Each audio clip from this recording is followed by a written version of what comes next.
बोल दिया है कि इस वीडियो के बाहर एक भी क्वेश्चन नहीं जाएगा बोर्ड में सब लिख सकते हैं। तो यहाँ पे हम इसको कोशिश करेंगे आग बंद करके लिखने की। तो खाली आपको एक रखना है यहाँ पे sigma equals to N E square tau by M. तो सिग्मा बराबर होता है N E square tau by M. तो अगर हम रेजिस्टिविटी की बात करेंगे तो वो बराबर हो जाएगा M divided by N E square tau. तो रेजिस्टिविटी होती है तो हमारे पास फार्मूला होती है R equals to rho L by A. तो यहाँ पे हमें मिल जाएगा रो एल बाय ए। तो यहाँ पे अगर हम रेजिस्टिविटी निकालेंगे R equals to minus M L divided by N E square tau A. तो अगर हम वी निकालेंगे वी का वी बराबर होता है आई आर। तो यहाँ पे अगर हम निकाल सकते हैं V equals to M L I divided by N E square tau A.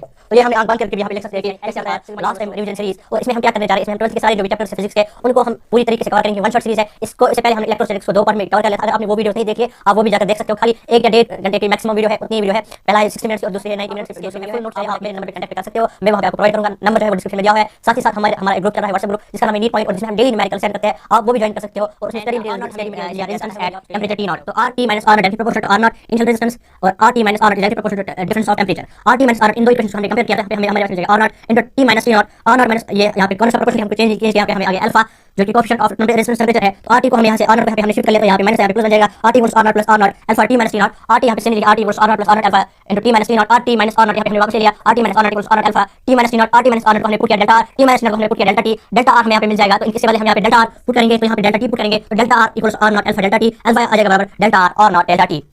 तो ये हमारे पास। तो स्वागत है आप सभी लोगों का एक और बार इस हमारे चैनल में जिसका नाम है फिजिक्स वर्ल्ड एलेक्स मुकीत। और हमारी इस प्यारी सी सीरीज जिसका नाम है लास्ट रिवीजन सीरीज यानी LTR last time revision series. और इसमें हम क्या करने जा रहे हैं, इसमें हम 12th के सारे जो भी चैप्टर्स हैं फिजिक्स के उनको हम पूरी तरीके से कवर करेंगे। वन शॉट सीरीज़ है। इससे पहले हमने इलेक्ट्रोस्टैटिक्स को 2 पार्ट में कवर कर लिया था। अगर आपने वो वीडियोस नहीं देख लिए आप वो भी जाकर देख सकते हो। खाली 1 या 1.5 घंटे की मैक्सिमम वीडियो है, उतनी ही वीडियो है। पहला है 60 मिनट्स की और दूसरी है 90 मिनट्स की दूसरी वीडियो है। आप वो जाके देख सकते हो, डिस्क्रिप्शन में लिंक है। और साथ ही साथ अगर आपको इसके जो है फुल नोट चाहिए आप मेरे नंबर पे कांटेक्ट कर सकते हो। मैं वहाँ पे आपको प्रोवाइड करूँगा। नंबर जो है वो डिस्क्रिप्शन में दिया हुआ है। साथ ही साथ हमारा एक ग्रुप चल रहा है व्हाट्सएप ग्रुप जिसका नाम है नीट पॉइंट और जिसमें हम डेली न्यूमेरिकल सेंड करते हैं। आप वो भी ज्वाइन कर सकते हो। और उसमें स्टडी मटेरियल भी सेंड किया जाता है, वो भी आप उसके लिए ज्वाइन कर सकते हो। तो आज हम क्या करने जा रहे हैं, आज हम स्टार्ट करने जा रहे हैं current electricity in one shot. इस वीडियो के बाहर एक भी क्वेश्चन नहीं जाएगा, इसकी मैं गारंटी देता हूं। तो आप देख सकते हो कि अभी मैं मतलब ऑफलाइन क्लासेस भी होती है और इससे पहले भी एक ऑनलाइन क्लास होती है। तो उसमें बहुत टाइम जाता है, तो थोड़ा सा जो है गला भी सूख गया है। तो अगर मैं आपको अभी टाइम दिखाता हूँ, अभी कितने टाइम हुआ है, अभी आप देख सकते हो अभी 2 बजने को तैयार है। रात के 2 बजे मैं आपके लिए वीडियो जो है रिकॉर्ड कर रहा हूं। तो अगर हम आज की वीडियो की बात करेंगे तो आज हम डिस्कस करने जा रहे हैं करंट इलेक्ट्रिसिटी। फिजिक्स का सेकंड चैप्टर जो 12th का है that is current electricity. Current electricity पहला जो हमारा यहां पे टॉपिक है that is what is current. Current क्या होता है? करंट अगर आपने डेफिनेशन देखोगी that is rate of flow of charge. But अगर मैं आपको करंट की सही से एक डेफिनेशन बता दूं, करंट का माने होता है डायरेक्शनल फ्लो, यानी किसी भी चीज का रेट ऑफ डायरेक्शनल फ्लो जिसका भी होगा। अगर एयर का डायरेक्शनल फ्लो होगा तो उसको हम बोलते हैं एयर करंट। अगर किसी भी चीज का जिसका भी डायरेक्शनल फ्लो होगा, कोई डायरेक्शनल फ्लो होगा, किसी मतलब एक डायरेक्शन में फ्लो होता होगा, अगर एयर किसी डायरेक्शन में फ्लो होता हुआ होगा तो उसको हम कहते हैं डायरेक्शनल फ्लो ऑफ एयर, यानी उसी डायरेक्शनल फ्लो ऑफ एयर को हम कहते हैं एयर करंट। तो यहाँ पे अगर हम करंट की बात करेंगे तो यहाँ पे हम किसकी बात करेंगे? Electric current. तो इलेक्ट्रिक करंट में क्या होता है? The rate of flow of charge, यानी यहाँ पे चार्जेस का फ्लो होता है और उसी चार्जेस के फ्लो को, उसी डायरेक्शनल चार्ज ऑफ फ्लो को हम कहते हैं इलेक्ट्रिक करंट। तो पहले अगर हम डिस्कस करेंगे that is electric current. rate of flow of charge, rate of flow of charge। तो करंट अगर हम यहां पे डिस्कस करेंगे करंट, तो करंट हम 2 तरीके से डिस्कस करेंगे करंट। एक तो हम यहां पे डिस्कस करेंगे एट टाइम टी, एंड दूसरा हम डिस्कस करेंगे इन टाइम टी, इन टाइम टी। तो जब हम किसी एक टाइम पे कोई करंट डिस्कस करते हैं या कोई भी क्वांटिटी डिस्कस करते हैं, उसको हम बोलते हैं इंस्टेंटेनियस। यानी किसी एक इंस्टेंट पे, किसी एक टाइम पे, उसको हम बोलते हैं इंस्टेंटेनियस करंट। तो यहां पे हम डिस्कस करेंगे इंस्टेंटेनियस करंट। अगर हम किसी टाइम पीरियड की बात करेंगे, इन टाइम टी, यानी टोटल करंट अगर हमें देखना है, मतलब इनिशियल से फाइनल या फाइनल माइनस इनिशियल, उसको हम बोलते हैं एवरेज करंट। तो इसको हम यहां पे नाम देंगे एवरेज करंट। तो एवरेज करंट और इंस्टेंटेनियस करंट। एवरेज करंट क्या होता है? जो कि टोटल करंट होता है, total flow of charge divided by total time, उसको हम कहते हैं एवरेज करंट। अगर हमें किसी इंस्टेंट पे देखना है तो हम कह सकते हैं इंस्टेंटेनियस करंट, यानी इन एट टाइम टी, और इसको हम कह सकते हैं इन टाइम टी, इसको हम कह सकते हैं एवरेज करंट। तो यहां पे अगर हम इंस्टेंटेनियस की बात करेंगे तो यहां पे हमारे पास फॉर्मूला क्या होती है? That is I equals to D Q by D T. तो यहां पे हम कह सकते हैं slope of charge time graph, slope of charge time graph is called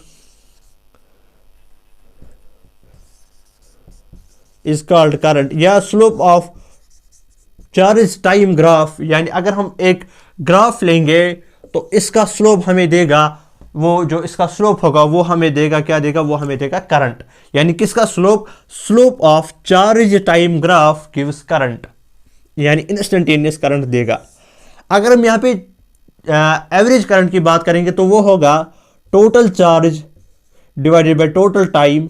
इसको हम ये भी कह सकते हैं final charge, final current minus initial current divided by total current, total time delta T, यानी T2 माइनस T1 या T1 प्लस T2, यानी टोटल करंट जो होगा।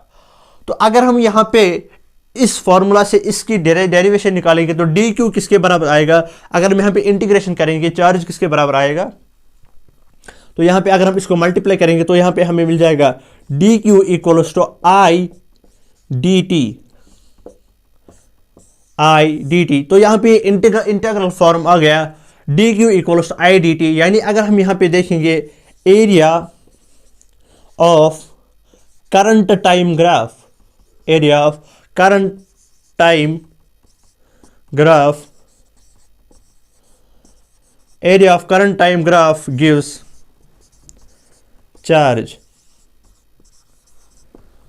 तो जो area of current time graph है तो वो हमें क्या देगा? वो हमें यहां पे चार्ज देगा। तो अगर हम इसी फॉर्मूला से यहां पे पुट करेंगे, यानी डी क्यू किसके बराबर होता है? वो बराबर होगा आई डी टी। यानी यहां पे हम देख सकते हैं आई D T divided by integral of D T, वो हमें मिल जाएगा एवरेज करंट।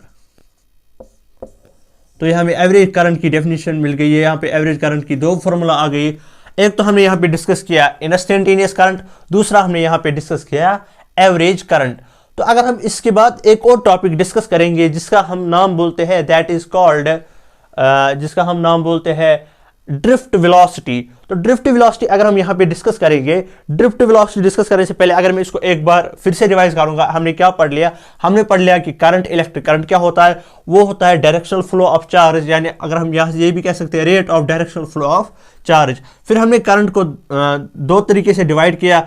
एक तो बोला करंट एट टाइम टी, उसको बोला इंस्टेंटेनियस करंट, और करंट इन टाइम टी, उसको बोला एवरेज करंट। इंस्टेंटेनियस करंट की फॉर्मूला ये आ गई I is equal to D Q by D T, यानी slope of charge time graph gives current. And यहाँ पे अगर हम इसको मल्टीप्लाई करेंगे तो यहाँ पे हमें क्या मिल जाएगा? D Q equals to integral of I D T, यानी एरिया जो होगा current time graph, area of current time graph gives charge. तो यहाँ पे हमने इसी का वैल्यू सब्स्टिट्यूट किया तो हमें यहाँ पे क्या मिल गया? हमें यहाँ पे मिल गया एवरेज करंट। तो अगर हम यहाँ पे दूसरा टॉपिक डिस्कस करेंगे जिसका हम नाम बोलते हैं that is drift velocity. Drift velocity क्या होता है?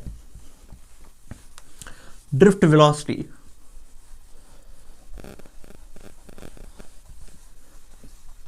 यहाँ पे टॉपिक हम डिस्कस करेंगे अब ड्रिफ्ट वेलोसिटी क्या होता है, ड्रिफ्ट वेलोसिटी कैसा दिखता है ड्रिफ्ट वेलोसिटी, तो वो हम यहाँ पे देखेंगे। टॉपिक का नाम है ड्रिफ्ट वेलोसिटी।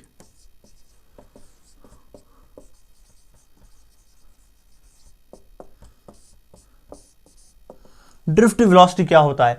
अगर हम यहां पे एक कंडक्टर लेंगे, ये एक कंडक्टर है, तो यहां से हमने इलेक्ट्रिक फील्ड जनरेट किया, यहां से हमने पॉजिटिव रखा और यहां से हमने निगेटिव रखा। तो यहां से इलेक्ट्रिक फील्ड जनरेट होगा फ्रॉम पॉजिटिव टू नेगेटिव, ये इलेक्ट्रिक फील्ड होगा। अगर हम यहां पे एक इलेक्ट्रॉन लेंगे, तो पहले में एक ड्रिफ्ट वेलोसिटी की एक अच्छी कहानी है, वो मैं बता दूंगा। अगर हम एक कंडक्टर लेंगे, ड्यू टू थर्मल अनस्टेबिलिटी या थर्मल जो उसमें थर्मल ये होता है, मतलब हीट जो उसमें होती है, उसकी वजह से जो इलेक्ट्रॉन होता है वो रैंडमनेस में होता है, उसकी एक रैंडम मोशन होती है, उसकी वेलोसिटी 10⁵ मीटर पर सेकंड होती है। तो मतलब 10⁻, वो बहुत बड़ी वेलोसिटी होती है जो एक इलेक्ट्रॉन की किस में होती है, एक कंडक्टर में। जब कोई इलेक्ट्रिक फील्ड भी ना हो, यानी थर्मल की वजह से, यानी हीट की वजह से जो इलेक्ट्रॉन वहां पे फ्लो करता है, उसकी वेलोसिटी होती है 10⁵। बट ये इलेक्ट्रॉन फिर बाहर क्यों नहीं आता है, फिर खुद ब खुद चार्ज क्यों नहीं फ्लो होता है? Due to the presence of kernels. जो इसमें कुछ कर्नल्स प्रेजेंट होते हैं, ये इलेक्ट्रॉन उन कर्नल्स से टकराए जाते हैं। तो वहां पे जो उन टकराई, वहां पे जो कोलिजन्स होती है इलेक्ट्रॉन और किसके दरमियान, कर्नल्स के दरमियान, वहां पे पॉजिटिव कर्नल्स होती है। तो ये इनको रुका यहाँ पे स्टॉप करते हैं, तो इनका फ्लो स्टॉप होता है। जब यहाँ पे इलेक्ट्रिक फील्ड अपोजिट होगा तो इलेक्ट्रॉन यहाँ की ओर मूव होगा, तो यहाँ पे जो कोलिजन्स होगा और इस कोलिजन की वजह से इसकी वेलोसिटी कम होगी। और जो इस वेलोसिटी जब कम होगी, इस वेलोसिटी जब कम होगी, जो इसमें टाइम लगेगा, जो इसमें टाइम गैप होगा, उसको हम बोलते हैं time gap between the collisions, between the two successive collisions is called relaxation time. उसी को हम नाम कह देते हैं रिलैक्सेशन टाइम। तो अगर हम यहाँ पे डिस्कस करेंगे, अगर हम यहाँ पे इसका फोर्स देखेंगे, फोर्स कितना होगा, फोर्स हम डिस्कस किया है ऑलरेडी, दैट इज QE, जो कि हमें पता ही होता है। तो यहाँ पे अगर हम QE की बात करेंगे, तो अगर हम यहाँ पे देखेंगे इलेक्ट्रिक फील्ड इस साइड से है और इलेक्ट्रॉन इस साइड से है, यानी इलेक्ट्रिक फील्ड इस साइड से है और चार्ज इस साइड से, तो हम यहाँ पे लेंगे -QE। तो एक इलेक्ट्रॉन का चार्ज कितना होता है, वो होता है E। तो यहाँ पे हम लेंगे F is equal to minus small e capital E। तो अगर हम यहाँ पे एक्सेलरेशन की बात करेंगे, एक्सेलरेशन कितनी होगी, एक्सेलरेशन होता है बराबर force but force by mass, यानी हमारे पास ये ऐसे फार्मूला है Newton second law of motion, F is equal to m into a। तो अगर हम यहाँ पे एक्सेलरेशन की बात करेंगे तो एक्सेलरेशन बराबर आ जाएगा F डिवाइडेड बाय m। तो यहाँ पे अगर हम F डिस्कस करेंगे, F डिवाइडेड बाय m, यानी यहाँ पे आ जाएगा minus E small e capital E divided by m। तो यहाँ पे हमें एक्सेलरेशन ऑफ जो है इलेक्ट्रॉन मिल गई, एक्सेलरेशन यहाँ पे हमें मिल गई। तो यहाँ पे अगर हम एक और क्वांटिटी डिस्कस करेंगे, दैट इज वेलोसिटी। वेलोसिटी कितनी होगी, तो वेलोसिटी यहाँ पे मिल जाएगी v is equal to u plus at। तो इनिशियल वेलोसिटी यहाँ पे 0 है एक इलेक्ट्रॉन की। तो अगर हम यहाँ पे v लेंगे, v इक्वल्स टू vd यहाँ पे हम लेंगे, जो कि ड्रिफ्ट वेलोसिटी होगी, तो उसी को हम बोलेंगे। तो यहाँ पे आ जाएगा minus e capital E divided by m multiply by t। जो t होगा यहाँ पे, जो अभी मैंने t का बोला था, जो कि था रिलैक्सेशन टाइम, उस रिलैक्सेशन टाइम को हम टाउ से डिफाइन करते हैं। तो यहाँ पे हम देंगे vd equals to minus e tau by m। तो यहाँ पे हमें ड्रिफ्ट वेलोसिटी की जो है फॉर्मूला मिल गई। हमारे पास एक और फॉर्मूला होती है, that is called I is equal to ENA/VD। तो यहाँ पे अगर हम VD की फॉर्मूला, VD का वैल्यू निकालेंगे, VD इक्वल्स टू, इसको भी मैं अभी यहाँ पे डिराइव करूंगा कि करंट और relation between current and drift velocity क्या होता है। इस इक्वेशन को अभी हम डिराइव करेंगे कि ये कैसे आती है, I is equal to ENA/VD। तो अगर हम यहाँ पे VD की जो है निकालेंगे, तो ये आ जाएगा I डिवाइडेड बाई ENA। तो अगर हम इन दो इक्वेशंस को कंपेयर करेंगे, तो ये किसके बराबर आ जाएगा, तो यहाँ पे आ जाएगा बराबर minus small e capital E tau by m equals to IENA। तो यहाँ पे अगर हम देखेंगे इलेक्ट्रिक फील्ड, जो हमने लास्ट लेक्चर में इलेक्ट्रोस्टैटिक्स में फॉर्मूला पढ़ी थी, that is electric field equals to voltage divided by length. जो हमने लास्ट लेक्चर में पढ़ा था v equals to E into L, या जो इसको हमने ऐसे ही पढ़ा था E इंटू डी आर। तो यहाँ पे यही हम फॉर्मूला यूज करेंगे, E के बदले हम वैल्यू करेंगे सब्स्टिट्यूट V बाई एल। तो यहाँ पे इसके बदले आ जाएगा, देखो अगर हम यहाँ पे minus E V by L M into tau is equal to I divided by E N A. तो यहाँ पे अगर हम खाली v की वैल्यू निकालेंगे तो v किसके बराबर आ जाएगा, v बराबर आ जाएगा, तो ये यहाँ पे v e tau by m, तो यहाँ पे ये मल्टीप्लाई हो जाएगा और ये यहाँ से यहाँ जाएगा, तो ये आ जाएगा m l i divided by e, और e यहाँ पे आ जाएगा e स्क्वायर, यहाँ पे माइनस आ जाएगा e square, e into E that is e square n a। यहाँ पे देखिए एन ए टाउ। तो यहाँ पे मैंने क्या किया, यहाँ पे मैंने v का वैल्यू सब्स्टिट्यूट किया, v को यहाँ पे हम खाली लिख लेंगे कि v किसके बराबर आ जाएगा। जब हम v को देखो यहाँ पे आ जाएगा एल एम, तो इसको क्रॉस वाइज मल्टीप्लिकेशन करेंगे तो ये आ जाएगा एम एल आई, यहाँ पे आ जाएगा जो आ गया M L I divided by E into E that is E square minus E square V N A tau.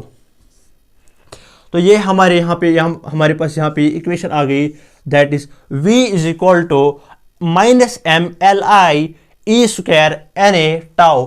इसी को हम बोलते हैं microscopic form of Ohm's law, microscopic form of Ohm's law, microscopic form of Ohm's law. तो ये भी हमारे पास ये ओम्स लॉ है, बट ये इसका जो है microscopic form of Ohm's law है, तो ये भी हमने यहाँ पे डिस्कस किया। अगर हम एक और टॉपिक डिस्कस करेंगे जिसका नाम है microscopic form of resistance. Resistance कितना होगा, अगर हम यहाँ पे इसकी बात करेंगे तो हमारे पास ओम्स लॉ की वजह से कितना होगा, वोल्टेज किसके बराबर होता है, V is equal to I R. तो यहाँ पे I यहाँ पे है, तो अगर हम ये वाला लेंगे, ये वाला किसके बराबर होगा, ये तो I है, तो फिर तो ये R होगा खुद ब खुद, क्योंकि पोटेंशियल जो होता है वो होता है आई आर। तो यहाँ पे I है तो ये तो फिर R होगा, तो यहाँ पे R किसके बराबर आ जाएगा, R हमें मिल जाएगा M L divided by E square N A minus यहाँ पे आ जाएगा एन ए टाउ। तो ये हमारे पास आ गई microscopic form of, microscopic form of resistance, microscopic form of resistance. तो ये हमारे पास ये मिल गई रेजिस्टेंस। तो अगर हम यहाँ पे एक और बार इसको जो है रिवाइज करेंगे, क्या हमने किया, पहले हमने ड्रिफ्ट वेलोसिटी को डिफाइन किया कि एक इलेक्ट्रॉन होता है, तो इस इलेक्ट्रॉन के ऊपर कितना फोर्स होगा, वो होगा minus Q E. Minus Q होगा क्योंकि इलेक्ट्रिक फील्ड इस डायरेक्शन में है और इस इलेक्ट्रॉन की वेलोसिटी इस डायरेक्शन में, इसलिए माइनस आ जाएगा। अगर हम एफ की बात करेंगे तो एफ हमें बराबर आ जाएगा क्यू, जो चार्ज ऑफ पार्टिकल है वो यहाँ पे इलेक्ट्रॉन है, तो इलेक्ट्रॉन का चार्ज कितना होता है, वो होता है ई। तो हमने यहाँ पे लिया F equal to minus small E into capital E. फिर हमने एक्सेलरेशन की बात की, एक्सेलरेशन होता है बराबर फोर्स डिवाइडेड बाई एम, तो फोर्स हमारे पास था minus small E capital E divided by M. तो जब हमने वेलोसिटी की बात की, वेलोसिटी में हमारे पास होती है v equal to U plus A T. Initial velocity 0 है तो a का वैल्यू सब्स्टिट्यूट किया और यहाँ पे टाइम आ गया टाउ, जो कि हमने बोला था रिलैक्सेशन टाइम है। फिर हमारे पास एक और फार्मूला, यहाँ पे हमें ड्रिफ्ट वेलोसिटी की फार्मूला मिल गई v d equal to minus E A tau by M. तो यहाँ पे हमने करंट एक और formula current versus drift velocity that is I is equal to E N A V D. V D की यहाँ से हमने इक्वेशन निकाली तो वो बराबर आ गया I divided by E N A. फिर हमने इन दो को कंपेयर किया, I divided by E N A और minus E tau by M. जब हमने इनको कंपेयर किया तो यहाँ पे हमारे पास E था, E हमारे पास बराबर होता है V बाई एल। जब हमने इसको सब्स्टिट्यूट किया, यहाँ पे हमने खाली V का वैल्यू लिखा तो माइनस E और टाउ नीचे आ जाएगा और M और L ऊपर जाएगा, तो ये हमारे पास बन जाएगा M L I E square N A tau. तो ये हमारे पास V का फार्मूला आ गया। तो हमारे पास पोटेंशियल हमारे पास आ गई, दैट इज V जो होता है दैट इज आर आई। तो ये हमारे पास जो V इक्वल टू जो हमारे पास फार्मूला होती है V is equal to I R, या हम ये भी बोल सकते हैं V is equal to R I. तो ये हमारे पास microscopic form of Ohm's law आ गई। तो ये हमने यहाँ पे microscopic form of Ohm's law discuss किया, जो कि हमें पता है कि ओहम्स लॉ से V is equal to I R. तो अगर हम I को यहाँ पे अलग रखेंगे तो ये सारा कितना आ जाएगा, ये रेजिस्टेंस आ जाएगा।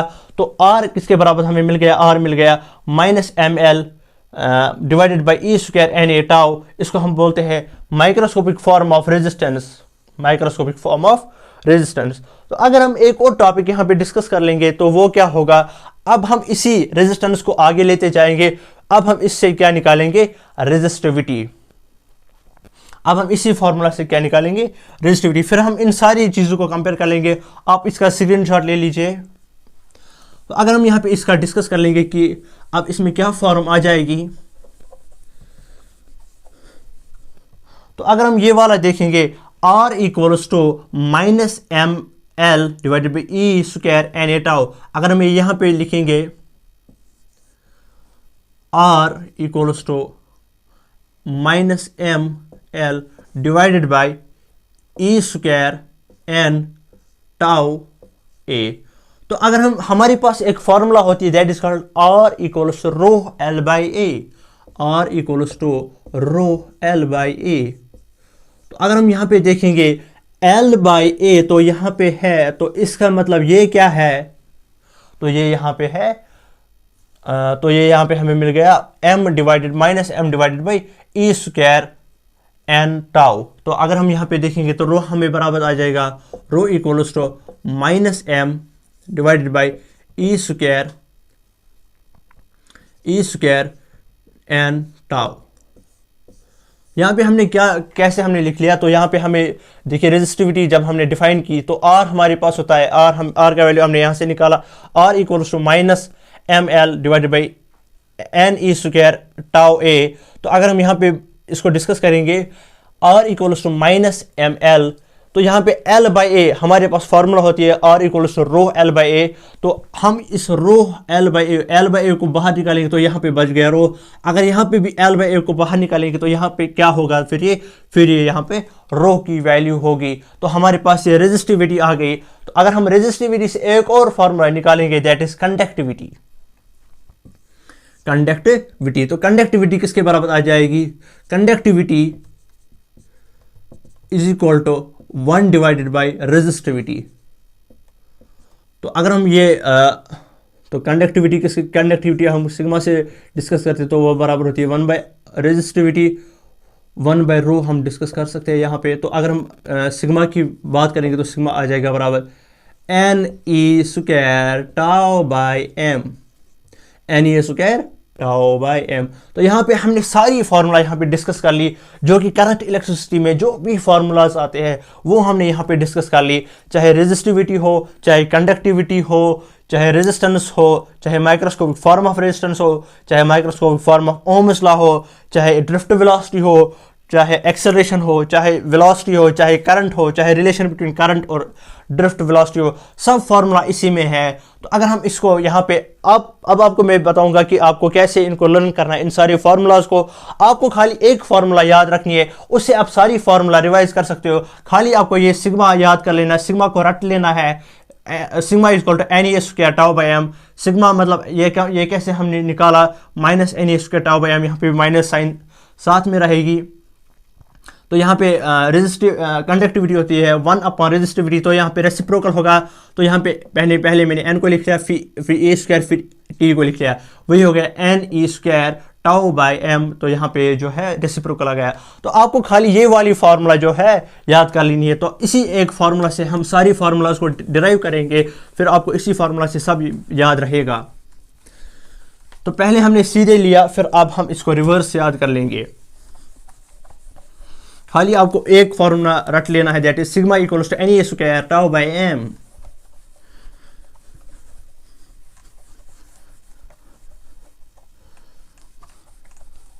तो हम कैसे इस एक फॉर्मूला से निकाल सकते हैं, हमारे पास कंडक्टिविटी होती है sigma equals to N E square tau by M.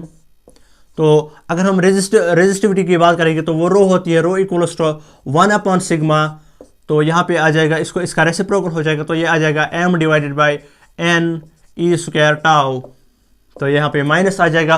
तो यहाँ पे हमने रेजिस्टिविटी निकाली। अगर हमें रेजिस्टेंस निकालना होगा, रेजिस्टेंस होता है बराबर rho L by A, rho L by A. तो रो हमारे पास क्या है, रो हमारे पास माइनस ये है, तो ये आ जाएगा minus M divided by N E square tau, और यहाँ पे साथ आ जाएगा ए और एल आ जाएगा। तो ये हमारे पास रेजिस्टेंस आ गई।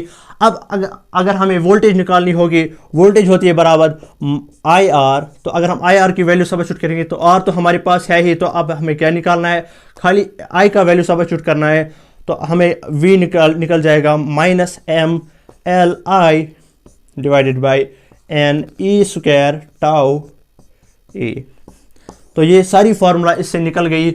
जो भी हमें खाली एक फार्मूला रट लेनी है, that is sigma equals to N E square tau by M. फिर हमने इसको जो है सिग्मा जो कंडक्टिविटी होती है वो रेसिप्रोकल होती है रेजिस्टिविटी के। फिर हमने रेजिस्टिविटी का वैल्यू सब्स्टिट्यूट किया, R is equal to rho L by A, rho L by A equals to L by A. तो इसका वैल्यू आ ही जाएगा खुद ब खुद। तो यहाँ पे V is equal to I R, तो यहाँ पे हमें वोल्टेज मिल गया। तो इसको हमने दो फार्मूला से डिराइव किया था, I is equal to E N A V D, और दूसरा फार्मूला से निकाला था V D equals to minus E tau by M. तो इन दो रिलेशन से हमने इसको प्रूव किया था। तो इससे ये भी रिलेशन निकल सकती है। तो अगर हम एक बार इसको हम आग बंद करके भी लिख सकते हैं, तो यहाँ पे अगर हम इसको कोशिश करेंगे आग बंद करके लिखने की, तो खाली आपको एक रटना है यहाँ पे, sigma equals to N E square tau by M.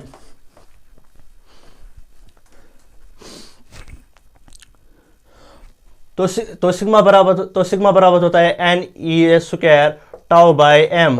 तो अगर हम रेजिस्टिविटी की बात करेंगे, तो वो बराबर हो जाएगा M divided by N E square tau. तो रेजिस्टिविटी होती है, तो हमारे पास फार्मूला होती है R equals to rho L by A. तो यहाँ पे हमें मिल जाए रो एल बाई ए।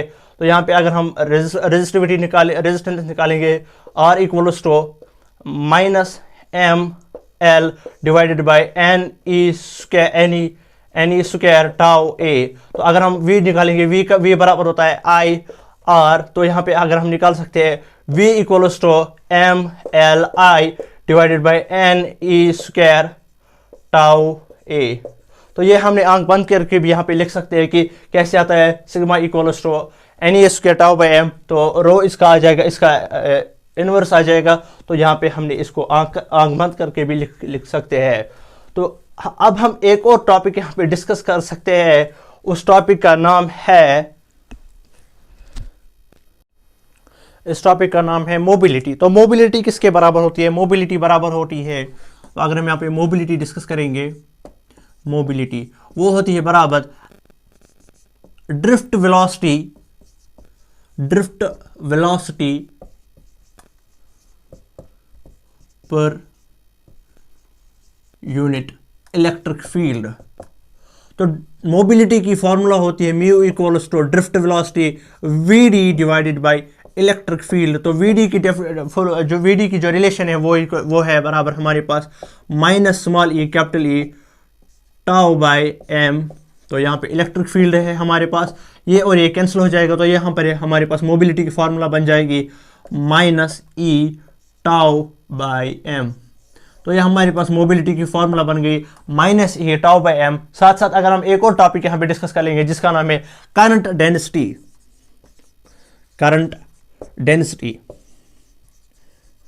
डेंसिटी की फॉर्मूला क्या होती है, जिसको हम जे से डिनोट करते हैं, जे वेक्टर से। तो उसकी फॉर्मूला क्या आ जाएगी, तो हमारे पास एक फॉर्मूला होती है I equals to J dot A. हमारे पास एक फॉर्मूला होती है I equals to J dot A. तो अगर हम इसी को प्रूव करेंगे, that is I equals to J A cos theta. Theta को हम 0 लेंगे, तो कॉस 0 इक्वल्स टू 1। तो आई हमारे पास आ जाएगा जे ए। अगर हम यहाँ से जे की वैल्यू निकालेंगे, J is equal to I divided by A. तो अगर हम आई की वैल्यू सब्स्टिट्यूट करेंगे, I equals to E N A V D divided by A और ए कैंसिल हो जाएगा। तो इसमें बराबर आ जाएगा ई एन वी डी। जे हमारे पास आ जाएगा, तो जे हमारे पास आ जाएगा ई एन वी डी। तो अगर हम वीडी की यहाँ पे फुल जो है इसका वैल्यू सबस्टिट्यूट करेंगे, वीडी हमारे पास किसके बराबर होता है, minus E capital E tau by M, जो कि हमने ऊपर भी सबस्टिट्यूट किया था, minus E tau by M. तो यहाँ पे भी अगर हम सबस्टिट्यूट करेंगे वी की वैल्यू, तो जे आ जाएगा बराबर ई एन, तो यहाँ आएगा, तो यहाँ पे आ जाएगा minus E tau by M. तो अगर हम यहाँ पे इसको वैल्यू सबस्टिट्यूट करेंगे तो जे हमारे पास आ जाएगा E into E, that is minus E square, N तो बाहर आ जाएगा, हम यहाँ पे लिखेंगे minus N E square tau by M, N E square tau by M. तो यहाँ पे अगर हम देख सकते हैं, यहाँ पे हमारे पास फॉर्मूला क्या मिल गई, फॉर्मूला हमारे पास मिल गई N E square tau by M, but यहाँ पे इलेक्ट्रिक फील्ड भी है, तो यहाँ पे ये फॉर्मूला हमने देख लिए, N E A square tau by M, ये किसके बराबर होती है, सिग्मा। सिग्मा हमने अभी रट लिया था, sigma equals to N E A square tau by M, इसको हम बोलते हैं सिग्मा। तो अगर हम माइनस एन ई स्क्वायर, तो यहाँ पे अगर हम देखेंगे जे इक्वल्स टू सिग्मा ई, अगर हम इसी को इलाबोरेट करेंगे तो जे किसके बराबर जाएगा, सिग्मा की वैल्यू होती है N E square minus N E square tau by M multiplied by E. यही फॉर्मूला तो ये वाली है। तो हमारे यहाँ पे हमारे पास यहाँ पे करंट डेंसिटी की फॉर्मूला क्या बन गई, जे इक्वल्स टू सिग्मा इंटू ई। तो इसके बाद अगर हम एक और टॉपिक डिस्कस करेंगे, वो है effect of temperature on resistance. तो टेम्परेचर की वजह से क्या इफेक्ट होगा रेजिस्टेंस पे, वो हम यहाँ पे देखेंगे। तो यहीं पे वो अल्फा वाली इक्वेशन आती है, coefficient of resistance temperature, coefficient of temperature resistance.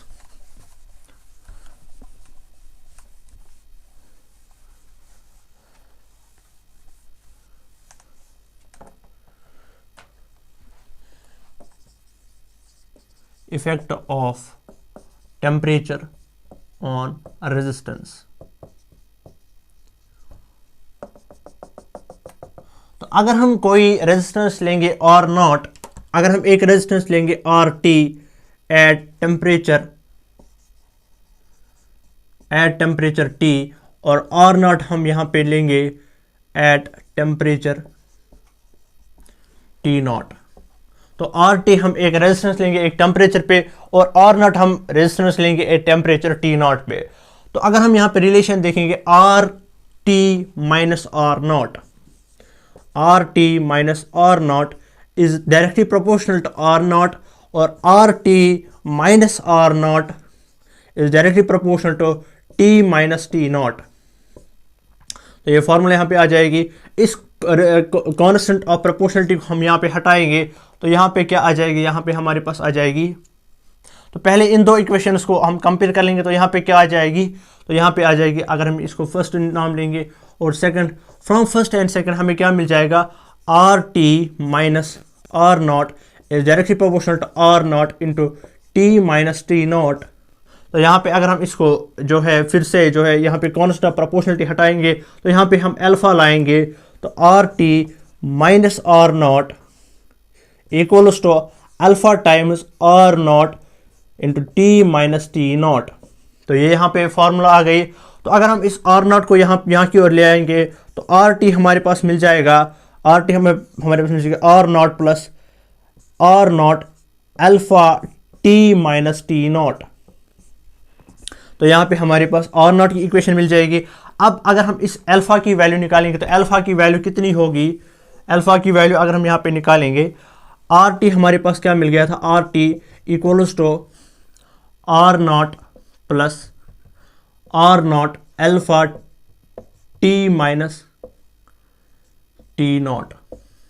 तो यहाँ पे यही इक्वेशन हमने यहाँ पे सेम टू सेम लिख ली। तो अगर हम इस आर नॉट को यहाँ से वापस ले जाएंगे, R T minus R not equals to R not alpha T minus T not. तो यहाँ पे अगर हम देखेंगे, यहाँ पे अगर हम पुट कर लेंगे R T minus R not equals to delta R और T minus T naught equals to delta T. तो यहाँ पे क्या इक्वेशन आ जाएगी, delta R equals to R naught alpha delta T. तो अगर हम अल्फ़ा की वैल्यू निकालेंगे, अल्फ़ा आ जाएगा हमारे पास delta R divided by R naught. तो यहाँ पे आर नॉट डेल्टा टी नीचे आ जाएगा, आर नॉट डेल्टा टी। तो ये हमारे पास अल्फ़ा की वैल्यू आ गई। तो हमने यहाँ पे इफेक्ट ऑफ टेम्परेचर और रेजिस्टेंस देखा। आर टी हमने ले लिया temperature resistance at temperature T, and R naught हमने लिया resistance at temperature T not. तो R T minus R naught directly proportional to R naught initial resistance, और R T minus R not is directly proportional to difference of temperature. R T minus R naught, इन दो equations को हमने compare किया तो यहाँ पे हमें हमारे पास मिल जाएगा R nought into T minus T not. R not minus ये यहाँ पे कॉन्स्टेंट ऑफ प्रोपोर्शनलिटी हमको चेंज किया, यहाँ पे हमें आ गया अल्फा जो कि कोफिशिएंट ऑफ रेजिस्टेंस टेम्परेचर है। तो आर टी को हमने यहाँ से आर नॉट को यहाँ पे हमने शिफ्ट कर लिया, तो यहाँ पे माइनस था यहाँ पे प्लस बन जाएगा। R T equals R not plus R not alpha T minus T not. R T यहाँ पे सेम नहीं लिखे, R T equals R not plus R not alpha into T minus T not. R T minus R not यहाँ पे हमने वापस ले लिया, R T minus R not equals R not alpha T minus T not. R T minus R not को हमने put किया delta R, T minus T not को हमने पुट किया डेल्टा टी। डेल्टा आर हमें यहाँ पे मिल जाएगा, तो इसके बदले हम यहाँ पे डेल्टा आर पुट करेंगे, तो यहाँ पे डेल्टा टी पुट करेंगे, तो delta R equals R not alpha delta T. Alpha आ जाएगा बराबर delta R naught delta T. तो ये हमारे पास टॉपिक था, जो था हमारे पास effect of temperature on resistance.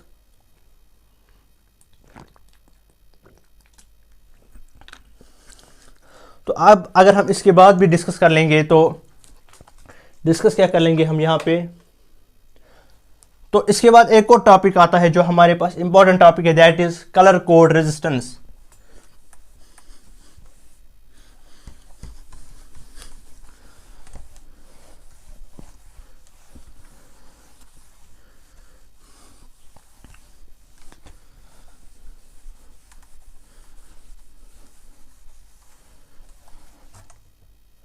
यहाँ पे हमारे पास एक और टॉपिक है, that is colour code resistance.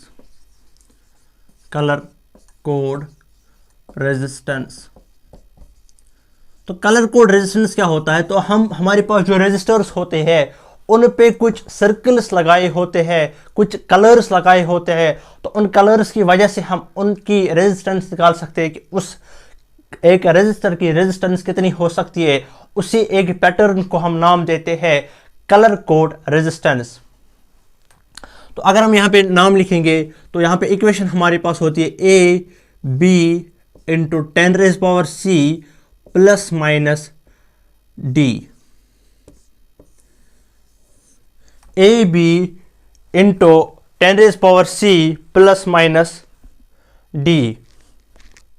तो इस फॉर्मूला जो हमारे पास, इस फॉर्मूला में जो ए बी और सी और डी क्या है हमारे पास, अगर हम देखेंगे ए और बी जो है इसको हम बोलते हैं सिग्निफिकेंट फिगर्स, सिग्निफिकेंट फिगर्स। और सी जो हमारे पास है इसको हम बोलते हैं मल्टीप्लायर, मल्टीप्लायर। तो जो हमारे पास डी है इसको हम बोलते हैं टॉलरेंस। तो tolerance A B into C plus minus G. तो ए बी क्या होता है और सी क्या होता है, ये एक्चुअली कलर्स के जो नेम्स होते हैं, इनसे हम कलर्स को जो है डिनोट करते हैं। तो हमारे पास एक फॉर्मूला होती है, B B Roy of Great Britain had a very good wife. B B Roy of Great Britain had a very good wife. तो यहां पे क्या होता है, पहला जो हमारे पास होता है that is black, brown, red, orange, yellow, green,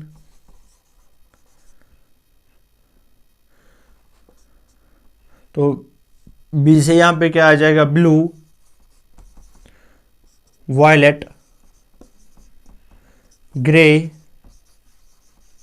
and white. तो इसको हम डिनोट करते हैं जीरो से स्टार्ट नंबरिंग करते हैं 1 2 3 4 5 6 7 8 9। तो अगर इनमें से कोई कलर होगा तो उनको हम पहले ए को ढूंढेंगे, फिर बी को ढूंढेंगे, फिर सी को ढूंढेंगे, फिर डी को ढूंढेंगे। सी तो हमारे पास मल्टीप्लायर है। अब डी क्या है? डी हमारे पास टॉलरेंस है। तो यहां पे होता है गोल्ड, अगर गोल्ड होगा, अगर सिल्वर होगा और अगर ब्लैक होगा या कोई कलर नहीं होगा यानी नो कलर, तो यहां पे टॉलरेंस होती है 5%, यहां पे टॉलरेंस होती है 10% और यहां पे टॉलरेंस होती है 20%। तो यहां पे अगर हम एक क्वेश्चन लेंगे, ये हम यहां पे एक रजिस्टर लेंगे, तो यहां पे 3 कलर्स है और यहां पे एक कलर दूर होता है, तो ये होता है ए बी सी और डी, यहां पे अलग से टॉलरेंस होती है। अगर हम यहां पे डी लेंगे सिल्वर, यहां पे इस पे जो है सिल्वर कलर किया होगा, यहां पे येलो कलर किया होगा, यहां पे दूसरे पे ग्रे कलर किया होगा और यहां पे ब्लैक कलर किया होगा। ब्लैक नहीं, यहां पे हम लेंगे कोई और कलर, यहां पे हम लेंगे रेड कलर। तो अगर हमें इस रेजिस्टर की रेजिस्टेंस निकालनी होगी, वो कितनी होगी? तो रेजिस्टेंस हमारे पास होती है A B into 10⁻⁶ plus minus D. तो पहला जो होता है, पहला जो रिंग होता है वो होता है ए, दूसरा होता है बी और ये सी और ये डी होता है। तो पहला जो ये है ए, तो ए का रंग कैसा है? वो है येलो, और येलो वाला का नंबर है, जो येलो वाला नंबर है वो है 4। तो यहाँ पे हमें लिखना है ए के बदले यहाँ पे 4 लिखना है। दूसरा जो है बी, बी का कलर है ग्रे, तो ग्रे किस नंबर पे आता है? वो है 8, तो यहाँ पे हमें लिखना है 8। इन दो को मल्टीप्लाई नहीं करना है, खाली ऐसे ही लिखना है 4 और 8 मल्टीप्लाइड बाई 10⁻⁶। सी पे कौन सा कलर है? सी पे कौन सा कलर है? 2, तो यहाँ पे आ जाएगा 10⁻² प्लस माइनस डी। तो डी पे कौन सा कलर है? वो है सिल्वर, तो यहाँ पे आ जाएगा 5%। ये इसकी रेजिस्टेंस आ जाएगी, कलर कोड रेजिस्टेंस है A B into 10⁻⁶ plus minus D. यहाँ पे ए बी सिग्निफिकेंट फिगर्स होते हैं, सी मल्टीप्लायर होता है, डी टॉलरेंस होती है। तो यहाँ पे जो मल्टीप्लायर है वो 10⁻, मल्टीप्लायर कोई भी होगा, गोल्ड की टॉलरेंस 5%, सिल्वर की टॉलरेंस 10%, ब्लैक या कोई कलर नहीं होगा तो उसकी टॉलरेंस 20%। तो यहाँ पे हमने ए बी सी लिया, ए को यहाँ पे ऐसे ही लिखना है, ए जैसा भी होगा, जो भी वैल्यू होगी ए की, मतलब ए पे जो भी कलर होगा और उस कलर की जो वैल्यू होगी वो 4 होगी, ऐसे ही लिखना है। फिर बी का जो कलर होगा उसका जो नंबर होगा, यहाँ पे बी का वैल्यू है ग्रे, तो ग्रे की वैल्यू है 8, तो ऐसे ही लिखना है, खाली 4 और 8 लिखना है, यानी 48। इनको मल्टीप्लाई नहीं करना है, मतलब आप ऐसे करोगे 4 × 8 दैट इज 32, बट 32 यहाँ पे नहीं करना है, यहाँ पे आपको डायरेक्ट लिखना है 48। तो ये हमारे पास टॉपिक जो था that is colour code resistance. अब हम यहाँ पे एक और टॉपिक डिस्कस करेंगे that is series and parallel resistances. पहले हम सीरीज वाला जो है केस डिस्कस करेंगे, resistances in series.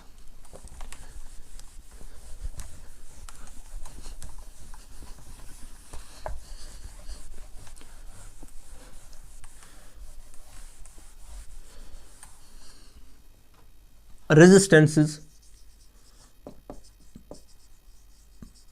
in series. Resistors are connected or said to be connected in series if the current across each resistor is same but the voltage across each resistor is different. तो ऐसे आप definition लिख सकते हो। अगर आपको मतलब ये फुल लिखना है नोट्स, तो यहाँ पे वीडियो लंबी हो जाएगी। अगर यहाँ पे हम लिखेंगे, आप डायरेक्ट व्हाट्सएप नंबर पे कांटेक्ट कर सकते हो, जो डिस्क्रिप्शन में दिया हुआ है, वहाँ पे आपको ये नोट्स सेंड प्रोवाइड किया जाएंगे। तो यहाँ पे कैसे आप लिख सकते हो, current resistors are said to be connected in series if the current across the each resistance is same but the voltage across each resistor is different. तो अगर हम यहाँ पे देखेंगे, हम यहाँ पे रेजिस्टर्स लेंगे,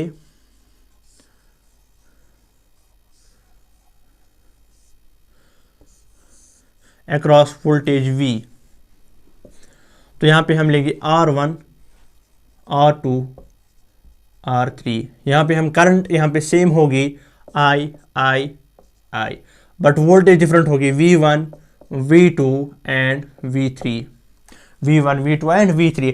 अगर हम यहाँ पे टोटल वोल्टेज का सम निकालेंगे, V net equals to V1 plus V2 plus V3, तो V का जो फॉर्मूला होता है V इक्वल टू IR, तो यहाँ पे आ जाएगी I R net equals to V I R one, चूँकि करंट तो हर किसी में सेम है, I R two plus I R three. तो यहाँ से हम आई आर नेट ऐसे ही लिखेंगे, तो यहाँ से आई को हम कॉमन निकालेंगे, आई बाहर आ जाएगा, यहाँ पे आ जाएगा R one plus R two plus R three. तो यहाँ पे आई और आई कैंसिल आ जाएगा, हो जाएगा, तो यहाँ पे आर नेट हमें क्या मिल जाएगा, आर नेट हमें मिल जाएगा R one plus R two plus R three. तो ये हमारे पास यहाँ पे रेजिस्टेंस निकल गई। इन सीरीज जब रेजिस्टर सीरीज में कनेक्टेड होंगे तो कैसी फॉर्मूला आ जाएगी, that is R one plus R two plus R three. और जो कैपेसिटर्स हमने सीरीज में लिए थे सी नेट, जो सीरीज में लिया था, सीरीज में आया था 1/C1 plus 1/C2 plus 1/C3। तो आप ऐसे भी लिख सकते हो, यहाँ पे रेसिप्रोकल होता है कैपेसिटर्स और रेजिस्टर्स में। अब हम एक और टॉपिक डिस्कस करेंगे जो कि इसी का दूसरा केस है, that is resistors connected in parallel। resistors connected in parallel। तो जब resistors पैरेलल में कनेक्टेड होंगे तो यहां पे क्या होगा, इन पैरेलल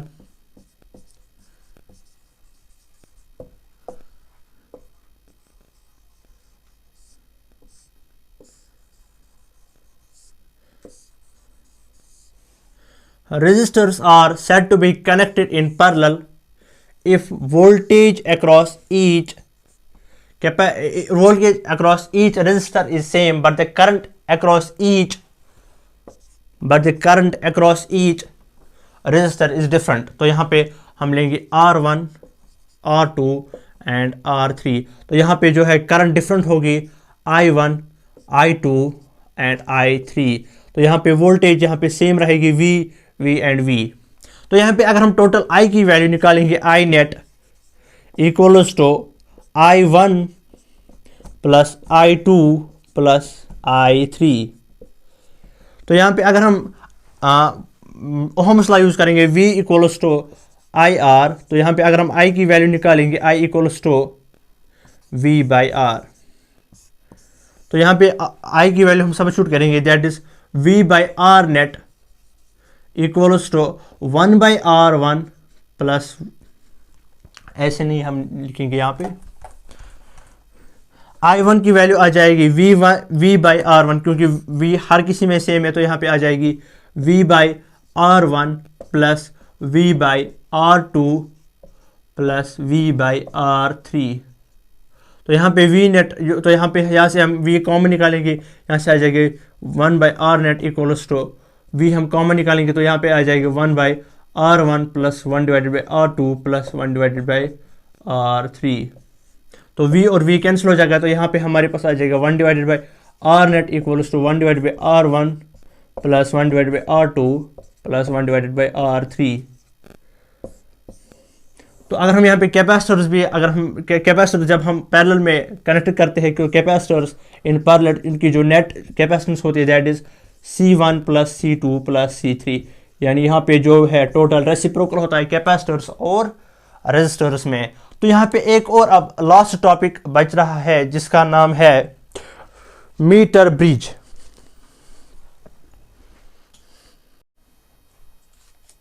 तो मीटर ब्रिज किसके काम आता है, मीटर ब्रिज भी टू मेजर द रेजिस्टेंस। तो मीटर ब्रिज भी हमारे किसके काम आता है, रेजिस्टेंस मेजर करने में।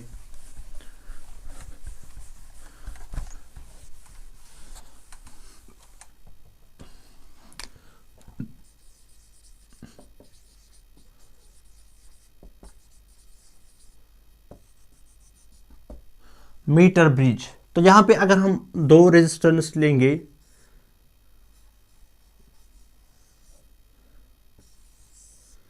तो यहां पे जो है एक स्केल लगी होती है, तो यहां पे रीडिंग होती है 100 स्केल्स।